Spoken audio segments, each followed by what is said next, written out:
Hey, thanks for joining me once again. One of these things that I've seen Marvel doing recently that I think is actually kind of neat is reprinting all these old books in the what do they call them, facsimile editions. Just taking old books and reprinting them almost exactly as the way they were way back in the day when they were originally made. And I have to say, I've only seen Marvel doing it, but I don't know. Is DC, have they ever done anything like this?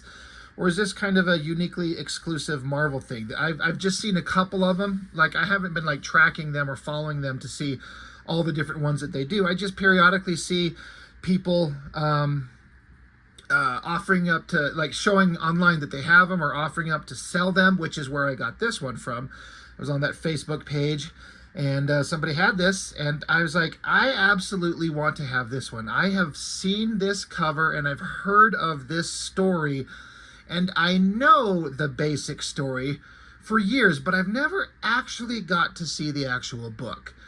And, there's no way I was ever going to get my hands on an original one, but this reprinting them, that's a neat idea. So I picked it up. It is kind of crazy to me that it's got an $8 price tag to reprint material. Like, I understand that they have to, scan. I don't know. How do they do it? They scan the pages and get somebody to clean them up, make them look nice and clean and clear, so they reprint as good as they can possibly be from the original material, which is probably scattered to the winds. I mean, does anybody know how they would do this to recreate these? They would have to take an original comic and scan it page by page and clean it up. So I understand there's work going into it, and then of course the cost to print them. But $8 for this seems fucking excessive. Now, I didn't pay $8. I paid, I don't know, 2 or 3 from the guy who had it, something like that.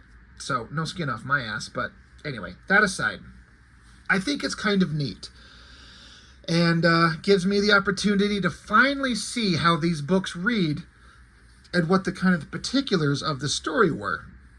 And I have to say, there wasn't anything extremely surprising, in as much as I've kind of just known the basic story just through like cultural osmosis and references and just things like that. You kind of pick up the basics. I kind of knew the basics, and it didn't really diverge from that. But it's just fun to see how it's put together. So yeah, giant size X-Men #1. As I understand it, X-Men kind of wasn't doing fantastic. I would like for anybody to kind of clarify or, add to in the comments when I get this up. But I don't think X-Men was exactly doing great. And as I understand it, the introduction of these characters here suddenly gave the book life and excitement. And it makes sense, because when you think of the X-Men in the kind of their classic peak form, Wolverine, Colossus, Storm, Nightcrawler, along with Cyclops, and of course, Jean Grey, Iceman, all those guys, like, these are the characters. When I think of X-Men, this is who they are.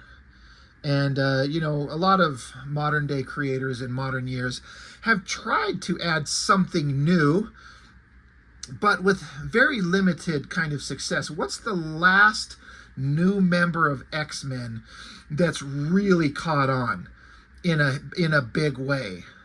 Like, when I started reading X-Men, Rogue had already been introduced, but she was kind of a relatively-ish new member. Psylocke, the British version, had come and gone and was now transformed into the Asian version. I was there reading when Gambit was introduced, and they are all prime kind of, top-tier characters for the book. But when was the last time a new character is introduced that anyone gives a shit about? I kind of get it. We kind of want the classic awesome versions that we all like, and therefore it's kind of hard to accept something new. It's a tricky thing. Anyway, that aside, who cares? Just kind of curious to see what this is going to be like. So, classic, awesome cover. The old team in the background and the new group of mutants just bursting through. like I said, I've seen tons of books in modern years where they try to do the same thing. They like try to sweep away all these other characters and introduce a bunch of new guys, and nothing ever sticks. It's never the same. So it's kind of interesting to start out with a splash page that's essentially the cover. Original team in the background, new guys running towards us. I like how they also include all the presumably old ads from the book when it was printed. Now, this original material was first printed in 1975, so this is 2 years before I was born. So it's just really interesting to see these characters that are, you know, this old, and just something that was out there before I was even on this planet. Len Wein, how do you, Wein or Len Wein? It's kind of interesting. I've seen that guy's name all over the place for years and years and years. Just one of those guys that's been around forever. Dave Cockrum, of course, so it looks like he does pencils and inks. Glennis Wayne, colorist.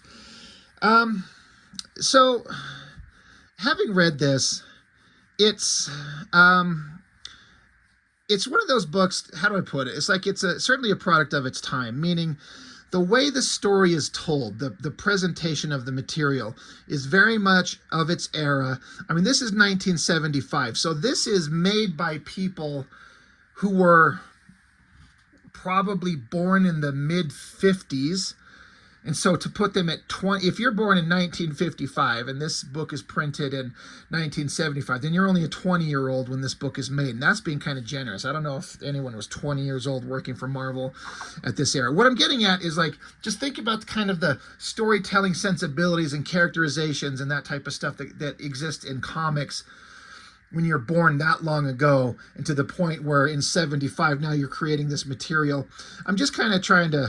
It's a long-winded way of getting around to the point that it reads very old school and very kind of silly by today's modern storytelling kind of sensibilities. Some people don't mind it at all.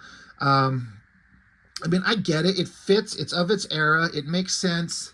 And it's got a charm to it. And I get it. But it's, I just can't help it.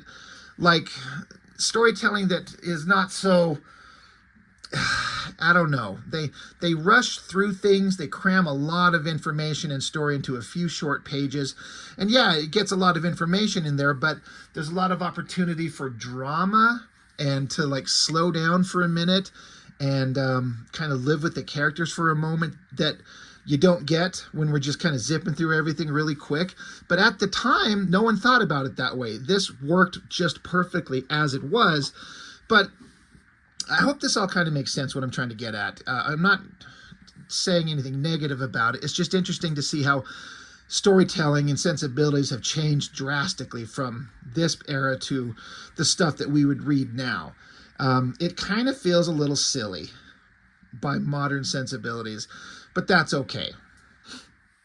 One thing I did see here that kind of, this type of stuff just, I don't know, it's kind of a sensitive subject. This little bar down here. I've seen this come up in movies. It says here, this previously published content includes negative depictions and or mistreatment of people or cultures. These stereotypes were wrong then and are wrong now. Rather than remove this content, we want to acknowledge its harmful impact, learn from it, and spark conversation to create a more inclusive future together. I'm like, what the fuck is Marvel producing in a comic book that's so fucking offensive? We have to put, like, an apology. We're like, we're sorry.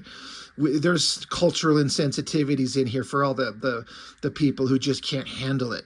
Like, can't people have a brain to acknowledge, like, this book was written in 75 and times were different? But I don't feel like there's anything truly offensive in this. There are things, having flipped through it, that I'm like, probably are, I don't know. It doesn't feel like anything in here is so egregiously horrific, like it shouldn't ever be seen. It's just kind of portrayed in kind of stereotype and cliche, but it's done with reverence And it's not done with insult. I guess maybe you could suggest that it's done with a lack of a true understanding of the things that they're talking about. You know, because we're getting into cultures, characters from Africa, Canada, Russia, Germany, Japan, Ireland, and Native American. And, you know, how much do the writers really know about these cultures beyond stereotypes? So I get it. It's stereotypes, but it's not being done with the intention of being insulting or rude or diminishing, because they're done with reverence. It's just maybe not in the smartest way because they didn't know better. I don't know. I just hate fucking apologies. I can look at something that's old material and go, it's a product of its time. And, you know, we'd maybe look at it differently now, but we don't need to apologize for this shit. It just bugs me. Everyone is so soft. We have to apologize. Oh my God, we're so sorry. Anyway, it's not that bad. I look at the intent of it and I'm like, they're taking all these various cultures and making them the heroes of the story. What more could you ask for? So it just chaps my ass. Anyway, we'll move on. So the basic premise of it is that I guess the X-Men team, they have all gone missing and they need help. Professor X has to go out and seek out assistance from other mutants around the world to go save his original team of mutant superheroes. So we get the kind of, I don't know, I want to say cliche storytelling trope of we have to travel the world and introduce ourselves to a character and the struggles that they're going through and recruit them to join up the team and go help the X-Men. So we start out with, we're in Germany, of course, Kurt Wagner. And this is a character who obviously is like somebody who looks like this is going to be thought of as a demon walking the planet. And that's one of the kind of fun, interesting aspects about Nightcrawler because, you know, as I understand it, this is the first time we've ever seen this guy. And the characterization is pretty spot on, but the way that he gets written later, especially by Claremont, one of the greatest characters in the X-Men. He's such a fun, kind-hearted, swashbuckling, adventurous, a great man that looks like a demon. And so it's such a funny and interesting kind of dynamic. The thing that I can't help but like, there's no explaining why the fuck does Nightcrawler wear that outfit at this point. Where does he get the outfit with the pointy shoulders, the spandex black and red, and the white gloves?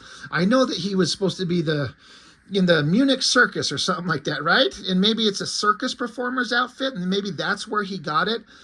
I guess, but it's just kind of weird to see him running around in this outfit. But for simplicity of storytelling, we just put him in the outfit that he's going to be in.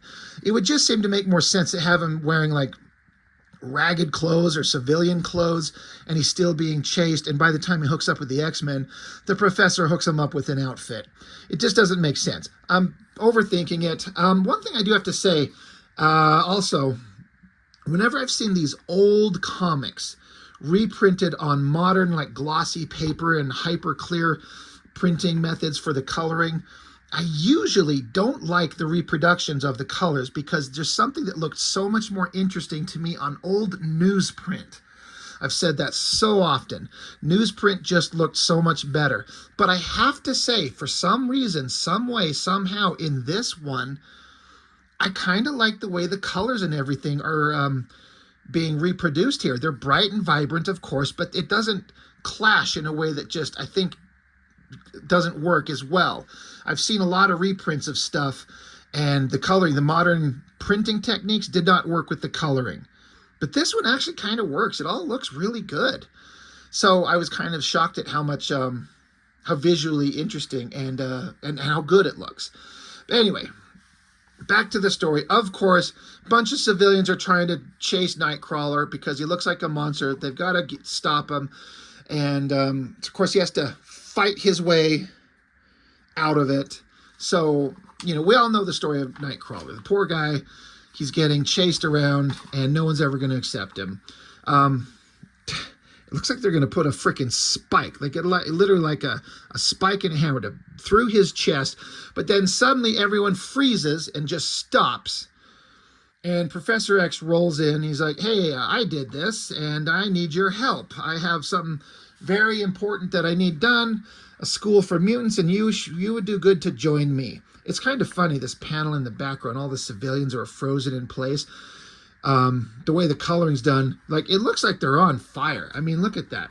And that would be hilarious if they're just back there on fire and Professor X is just making them so they can't move or talk or scream, but they're just slowly burning to death. He's like, don't worry, Nightcrawler, I saved you. I'll burn all these scummy humans to death. And Nightcrawler's, oh, thank God. Jawohl, mein Herr. But of course, Nightcrawler, he's like, sure, I'll go with you. That sounds awesome. So, couple of big, awesome pages to introduce Nightcrawler. That's great. So now we're in Quebec, Canada. Hey there, hi there, ho there, Canadian buddies. Wolverine busts in the room. All right, who the fuck wants to see me, he says. And Professor X is like, hey, I'm the bigwig, Wolverine. I'm Professor Charles Xavier. And Wolverine doesn't give a fuck. But, of course, Professor X says, you are a mutant and I have a need of mutants. A desperate need. And so Wolverine's like, are you serious? I could get out from under this red tape and rigmarole. He literally says that. All right, let's go. Of course, the Canadian guy's like, hey there, not so fast there, old fella. We put a lot of money into you. And so Wolverine, like, rips his clothes open and says, hey, I'm resigning my commission effective immediately. You're going to stop me? No, I didn't think so. So go fuck yourself. Let's go. So, you know, pretty easy talking Wolverine into it. Wolverine just wants to get out from under the Canadian bullshit. So off they go.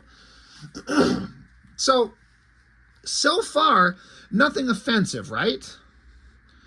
In terms of cultural stuff that they need to apologize for in the beginning. Another thing that's interesting is I went right from Wolverine and I kind of did a quick glance at this page.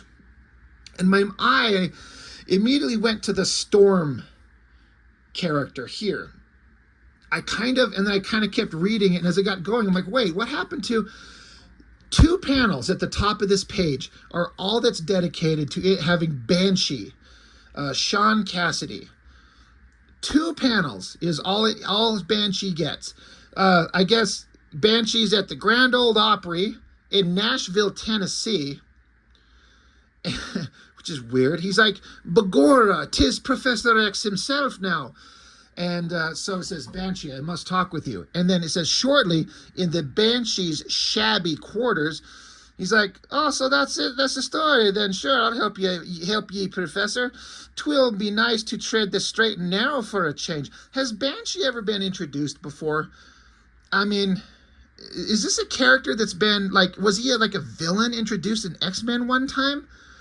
I don't know. I'm kind of actually, it gets me thinking about where did Banshee ever get introduced to the X-Men world?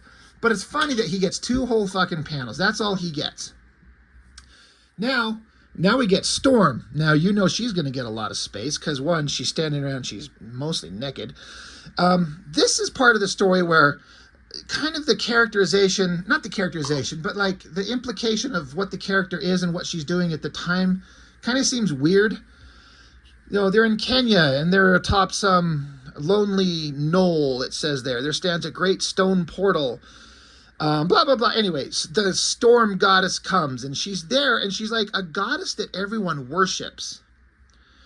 Which sounds really not like the character of Storm, to allow herself to be worshipped as a goddess, unless she's so locked into the primitive culture, for lack of a better word. I mean, this is a modern world. This is the 70s, but are we saying in Africa, in Kenya, they're so divorced from an understanding of the modern world that she would allow herself to be worshipped as a goddess? This is where I guess you could say it gets into some cultural insensitivities, potentially, because it's kind of weird, considering who Storm becomes, this kind, wonderful character who's powerful and eventually the leader of the X-Men. And how old is she here? I mean, a teenager? They got her walking around half naked, being worshipped, and they're like, the land is dying, there hasn't been any rainfall, we will sacrifice 10 goats and chickens to, you know, we'll slay them in your honor. And she's like, no, save your animals, I'll just make it rain. So she does. So we get this kind of awesome classic shot of her flying through the air, up into the sky, shooting lightning everywhere, making it rain and drench just to, make waterfall so they can, you can stop the drought that's going on. Storm's powers are one of those things that she could be put to use everywhere all the time and save lots of lives by just helping with weather. But, she joins the X-Men and shoots lightning bolts at Magneto a lot. So that's cool.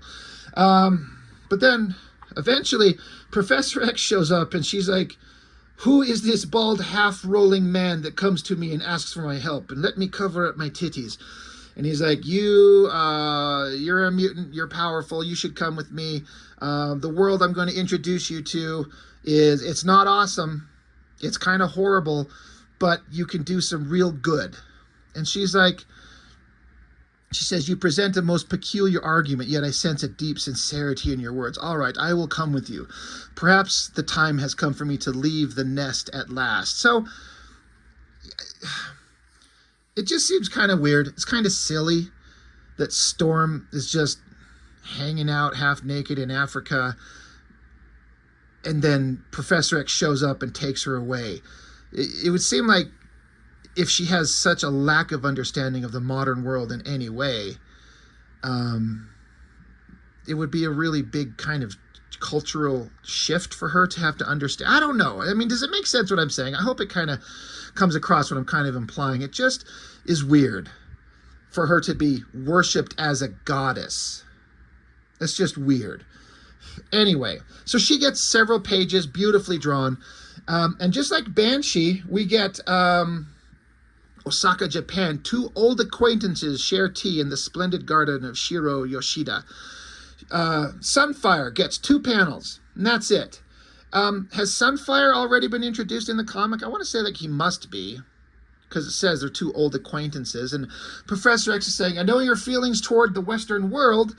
And Professor X says, I would not have come to you. And then so Sunfire's like, but you require help that only I may give. So I owe you nothing, Professor, but perhaps I owe something to myself. Perhaps it is time once more for the world to hear from Sunfire. So he gets 2 whole panels. Yeah, fuck you, Sunfire. So now we're in Russia. And Colossus is here. And he is... Yeah. It has been a good year for the Ust Ordinsky Collective Farm. The crop has been larger than expected. The wheat fills the fields like an amber sea, and those who toil in the fields are filled with a feeling of satisfaction, a knowledge of a job well done. Is that how that works? Is that how communism works? You work for all this effort and then it goes to someone else? But they're like, holy shit, Colossus, your sister. He's like, oh shit, I must go save her. So he turns into Colossus and jumps in front of the tractor. And it's just a runaway tractor. His sister's just out in the field. There's a tractor that somehow got started and is running away and no one driving it. And it just happens to be running straight at her in the middle of this empty field. That sucks. That's terrible luck. Anyway, he smashes the thing. And then, of course, he hears a voice in his head. He goes to see Professor X. And he's like, hey, you've got great power. You should come with me. The world needs your powers. So he talks to his parents. And he's like, well, what should I do, Papa? What do you want me to do? He's like, do as your heart tells you, my son. It will not betray you. So Colossus says, my heart tells me to stay, Papa, but my conscience tells me to go with these capitalist pigs. He's like, all right, you should go. And Professor X is like, don't worry, son. Your sister will be killed by a mutant virus in short order, and your parents will be murdered soon enough. Don't worry. And then you'll turn into an evil guy and join up Magneto, and that'll be awesome. Now we get into Thunderbird. Now this is a character I know almost nothing about outside of his existence. He was there, and then he died pretty quickly. This is where, I guess this is another potential part where negative kind of cliche depictions of cultures exist. He's just an angry Native American that hates the pale face. And which is fair, you know, but, you know, he's there, he's taking down a buffalo. What is Thunderbird's powers? He's just strong? Is he just fast? I guess I've never really known. But anyway, of course, he's the older brother of the guy who would eventually become Warpath in X-Force. That's awesome. But yeah, hey, Professor X speaks in his head, and so he's like, now, how in blazes did a cripple get way out here? Not that it matters much. So, you know, if you want to talk about who's being an insensitive prick, Thunderbird's kind of being an asshole. Just like, hey, a cripple. He says, you've got 5 seconds to vamoose, white eyes. I don't want company, especially yours. So Professor X says, I've come to help you fulfill your dream, to give pride back to your people. You are special, John Proudstar. You are a mutant. You are needed. So John Proudstar says, you can stuff a cactus, Custer. The white man needs me? That's tough. Now beat it. So then Professor X says, I offer you a chance to help the world, and you turn your back on me? Then perhaps what they say is true. Perhaps the Apache are all frightened, selfish children. Holy shit. Professor X is lucky that Thunderbird doesn't turn and punch his fucking head right off his wheelchair. But he's like, ain't nobody that calls me a coward, mister. I'm as good as the next guy. Hell, I'm better. You give me a chance, I'll prove it. So now it's a dick measuring contest. So anyway, yeah. So I guess he's gathered his group of people. And so now we get splash page. And look, everyone's in a costume. The only ones that had them to start were Wolverine and Nightcrawler. But there they are. Yeah, Colossus is saying, in all my life, such clothing as this I have never seen. And Storm, she's like, the costume is beautiful and the fit perfect, but how did you do this? I thought this was an interesting bit of dialogue. The uniforms are constructed from unstable molecules which adjust themselves where necessary. I obtained them from a man named Reed Richards, and I'm certain you'll learn more of him and his friends later. So, okay, awesome. Little connection to the Fantastic Four. I like that. But then Sunfire, being the eternal fucking dick that he is, he's like, right now, you will tell us why you dragged us here, Professor. So Sunfire, being the eternal fucking dick that he is, he agreed to come. So the writing is kind of, like, I get that they need to portray him as being the eternal dick. Like, he's a shithead. That's who he is to start off. Like, we don't know each other. The characters don't know each other. And we need to establish, like, the hothead persona of some of these guys. I get it. But when you're kind of like contradicting your own writing a few pages ago, Professor X showed up and asked for help, and Sunfire agreed. He's like, okay, sure. I'll go. Let's see what's going on. Now that he's here, he's like, what the fuck are we doing here? I am losing my patience. So Professor X is like, hey, I'm sorry, I'm not trying to waste your time. I'm just waiting for the arrival of someone who could explain it better. Boom, Cyclops, he's there. He can explain things. So Cyclops is there. He's like, you've been brought here because the X-Men have disappeared. You 7 are our only hope of getting them back, but I'm getting ahead of myself. Here, follow me. I'm going to show you what the hell's going on and how this all happened. So we get a flashback to what happened before. The X-Men were all gathered, so you have Cyclops, the Useless Angel, Redhead, Jean Grey, Iceman, Polaris, and Havoc. I was actually kind of surprised to see Polaris and Havoc here. I didn't know they went back this far into the comics, but again, I never got to read these. But they get an alert on Cerebro saying, hey, there is a new mutant on the island of Krakoa. A mutant so powerful as to defy classification. We need to go seek this out. So all of these guys, including the Useless Angel, jump into the jet. They fly off into the sky. And they're like, well, it's kind of a bummer that Beast isn't here. We could really use him, which is funny because he's on the cover right there. That's interesting. Is he? Yeah, he's there too. But he's not in this book. They say Hank graduated the X-Men gene. If he hasn't got time for us now, that's his business. That's kind of like douchebaggy Cyclops, being such a fucking dick. Where is Beast in the stories? Has he gone up to join the Avengers yet? Is that a thing? Anyway, the jet zips off to the island. They land, they stop, they look around. And then suddenly there's something behind them. It shocks them, it freaks them out. A burst of energy that knocks them all out. And then Cyclops himself, he just wakes up. He's inside the X-Jet, the Blackbird. The Blackbird is on automatic pilot, flying back to the mainland, and Cyclops' visor is gone and his powers are gone. He doesn't understand what's going on. He tries to get control of the jet, but it's on automatic pilot, taking him back. So then he comes back. He's like, Professor, I'm back. And Professor X is like, what the fuck? Where's everyone else? And Cyclops explains that, they all disappeared. I lost consciousness. I don't know what happened. And then suddenly, Professor X notices that Cyclops' eyes are glowing. Like, oh shit, your eye blasts are going to start working again. Holy shit, look away, cover your eyes. Boom, his eyes start blasting again, blowing away technology. So he had to get control of that. But anyway, we got one of his modified visors to contain his increased power.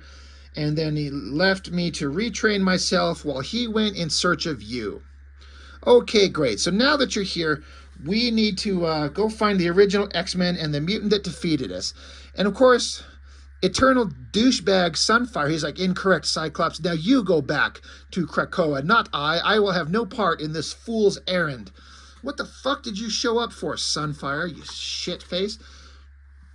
Cyclops says, I don't understand, Sunfire. We offer you a chance to help your fellow mutants. And Sunfire says, I don't even like my fellow mutants, Cyclops. I will certainly not risk my life to help them.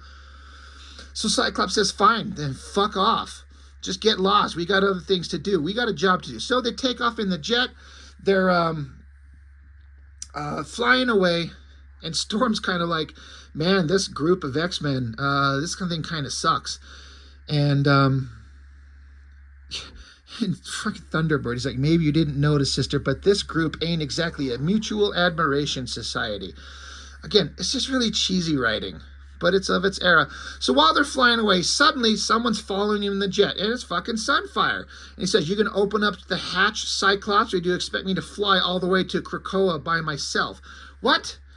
He just told everyone to go fuck themselves. Now he's back. So they get back in the jet, and Nightcrawler's like, yeah, so the practical mutant returns. Why did you change your mind, Sunfire? Afraid to go home alone? And Sunfire's like, my reasons are nobody's business but my own, misfit. You do well to remember that. So eternal douchebag Sunfire, he cusses out everybody, bitches that he's there, tells them to all go fuck off, which they do, and now he's back on the jet, and he says, everyone shut the fuck up. My reasons are my own. Somebody punch him right in his little dick. So now, all right, we're at the island. They land, and then for whatever reason, for purposes of story, they decide they all need to split up. And so, all right, Storm, Colossus, you guys go in from the north. Banshee and Wolverine, you'll move in from the east. And of course, Banshee's like, 'tis a pleasure to be working with you, laddie. What the fuck is with Banshee's design? Look at him there. That is just, it's so silly. And Wolverine's like, whoopee. Of course, they pair up the Germans and Japanese. So Cyclops says, hey, Axis powers, you guys go approach from the south. They're like, yeah, hell yeah. And then, so, yep, they take off all in separate groups. Colossus just jumps out of the jet, and Storm's like, dude, Colossus, are you out of your mind? You can't fly. He's like, yeah, I know, but I can land with the best of them. So they're all separated now. And so Thunderbird and Cyclops are together. They land the jet. They get down. They start looking around. And then suddenly the jet disappears. It's just gone. Disappeared from the behind them. They're like, what the fuck is that? Jets don't just, the ground doesn't swallow a jet whole. And Cyclops is like, yeah, no shit. Also, giant towers and temples don't just appear out of nowhere, but that one did. So let's go. So now you get a couple of panels as they go through the jungle. The jungle itself starts attacking them. They have to fight their way out of it. Then they get to this temple. And they're like, I wonder how everyone else is doing. Storm and Colossus are hanging out, and then an avalanche starts crumbling down on top of them. They have to run from it. Colossus turns into his metal form, while Storm uses her powers to, use the wind to whoosh away the rocks. Colossus is using a tree like a baseball bat, and they survive. Okay, we're together, and now we've joined up with Cyclops. It's like they separated just to have a quick little mini one-page adventure to then join back up with the team anyway. On the other side of the island, Banshee and Wolverine, some giant freaking water crabs or whatever, they show up, so they have to stab them to death and scream at them to death. And it's like, well, they're dead. That was awesome. Anyway, now they've joined back up with the team. They're back with Cyclops and Storm. Well, that was a waste of time. Back with Team Axis, German Nightcrawler and Japanese Sunfire. They're bickering like a couple of little angry bitches. Well, Eternal Douchebag is. He's just being a dick. And Nightcrawler's just kind of taking his shit. Like Sunfire here, he's like, a remarkable observation, misfit. You have a positive talent for stating the obvious. Nightcrawler says, your sarcasm is uncalled for, Sunfire. I begin to think the mutant community is no more hospitable than the humans. But Nightcrawler's about to get shredded by some talons from this bird, so he teleports away. And Sunfire, he's like, oh yeah, your manner seems to be much like that of the beasts you so resemble, misfit. How appropriate. He's basically like, oh, you teleport like a demon. You're a monster yourself. Sunfire says, Sunfire has no need of such parlor tricks as yours. I prefer the direct approach. So they don't like each other. And they're like, all right, hey, we fought off these birds. Hey, let's head to the temple. And then they join up with them. So again, pointless adventure. Fine. Now that they're all together, they're like, well, we're at the temple. There's a wall we have to get through. So we get Sunfire's laser blast, Colossus punching, Cyclops optic blast, Storm's lightning bolts. Boom. They bust through the door. And then there's the rest of the team, all trapped in some green, gooey strands. And they're like, well, it's feeding on them, so we got to free them. So they do. They get them all free, cut them down. Suddenly, giant earthquake. Everything's freaking out. And Angel, useless Angel, he's like, you fool, don't you understand? Because Angel's like, why did you come back for us? And Cyclops is like, what the fuck are you talking about? Angel's like, hey, if you wanted to come, it wanted you to come back and bring others with you. It's a trap, and now it's too late. So the temple starts falling apart, and then this is the part I kind of didn't really know for sure. I didn't exactly understand. But the island itself is a mutant. It's one big giant creature. I was like, oh, okay, right. I kind of heard about that. It's kind of an impressive design. Like the whole island is just a mutant itself, probably from atomic testing and radiation and that type of stuff.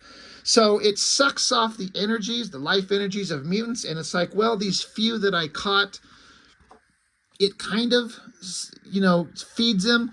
But what it did is it let Cyclops go to let him go home and bring back more mutants to feed on. And Cyclops is like, filthy monster, you used me like a lousy Judas goat leading lambs to the slaughter. Wow, this writing. But yep, we did that. So now the team has to fight. Wolverine says, you lily livers want to scatter, that's swell, but the Wolverine is going out for blood. So again, once again, the useless Angel. And I keep saying useless Angel because, come on, seriously, in a fight, when you have mutants that can shoot lasers from their eyes, someone who can literally conjure lightning bolts. You know how hot lightning bolts are? For that one flash of a millisecond, a lightning bolt is hotter than the surface of the sun. You know, Colossus is invulnerable and super strong. What can Angel do? He can flap around with his wings. He's not strong. He doesn't have any long distance, you know, ability. He's just a dude with wings. He's completely fucking pointless in terms of usefulness in a fight. I like the character, don't get me wrong, but he can't do shit. He's just he should not be there. There's nothing that he can do outside of scouting, you know. Anyway, they're all fighting the giant island. Professor X jumps in there and he tries to use his mental abilities to stop the giant island. Meanwhile, the team starts formulating a plan. I guess all this text is trying to say that Professor X kind of helps put together an idea with Storm and her wind powers combined with Polaris and her magnetism powers. And they're like, well, we're going to do this crazy thing, but we need time to build up to it.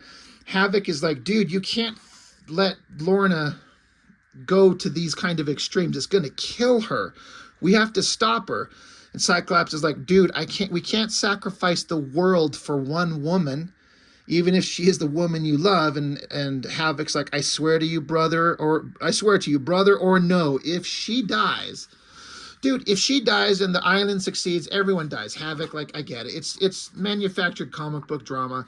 I get it.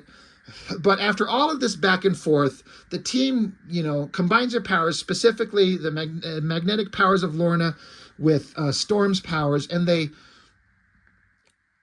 negate or disrupt the magnetic energies of through 5 miles of ocean, through 4,000 miles of the Earth's ancient crust, down to the very molten center of the planet, where its effects are immediate and basically, I guess they negate gravity. And so the team's like, all right, we're going to send the island into space, right? So the team's like, holy shit, everyone get together. We gotta get out of here. So it's raining, violent weather. They got to get out of there. And it says, behind them, the world convulses in carnage as the result of Lorna Dane's energy bolt become apparent at last, for her electrically charged burst has cut across the planet's primary lines of magnetic force, severing them, and for an instant about the island Krakoa, gravity ceases to exist. Then the earth forces come violently together, and the effect is the same as squeezing wet soap through a fist. So they shoot the frickin' island into space. It says Krakoa's death cries ring for long seconds in the minds of the awestruck X-Men. I like that the X-Men, they got to the edge of the island and they had to get away. And they use it's a creative use of Iceman's powers. He creates a giant ice surfboard for them all to stand on. And then Havoc and Cyclops using their powers as like propulsion to push them away. That's clever. Now they're out in it's a giant, crazy, violent, rainy whirlpool tornado the X-Men are stuck in. So they're like, what the hell? What are we going to do? So Cyclops tells Iceman, create an ice dome. Basically, Iceman creates a giant circular ice sphere around them to protect them until everything kind of calms down. Again, a really nice, interesting, logical, clever use of Iceman's powers. That's cool. They're all being thrown around, bashed back and forth, but eventually everything calms down, and Cyclops shoots his eye blast through the ice. It shatters it. And then, oh, lucky them, the X-Jet just floats to the top of the water. Pff, there it is. There's the Stratojet. It's watertight. Hang out while I paddle over there to open the hatch. So they get in the jet, and they're like, well, holy shit, there's not enough seats for all of us, but we're going to go home. But the question is now, what are we going to do with 13 X-Men? Well, don't worry, Sunfire, he's a dick. He'll leave, and you'll kill off Thunderbird soon enough. So, again, there's a lot of, like, plot convenience and silliness, but looked at in kind of context for the time that this comic was made, what a hell of an adventure. I just have to imagine kids at the time thought this was one of the greatest stories ever. I just guess. I wasn't there. I don't know. But my understanding is that this is one of kind of like the funnest adventure X-Men comics that ever happened. Just crazy stuff, new characters, wild adventures. What's interesting to me is this story, if this were to be told in modern day, this one book would be like a 10-issue miniseries or something like that. It would go on way too long. I feel like the story could be better told, potentially, in a couple of issues. It doesn't have to all be crammed into one, but that being said, they get through it pretty efficiently for kind of the storytelling sensibilities of the time, and it works, but it does read as kind of silly to my modern eye.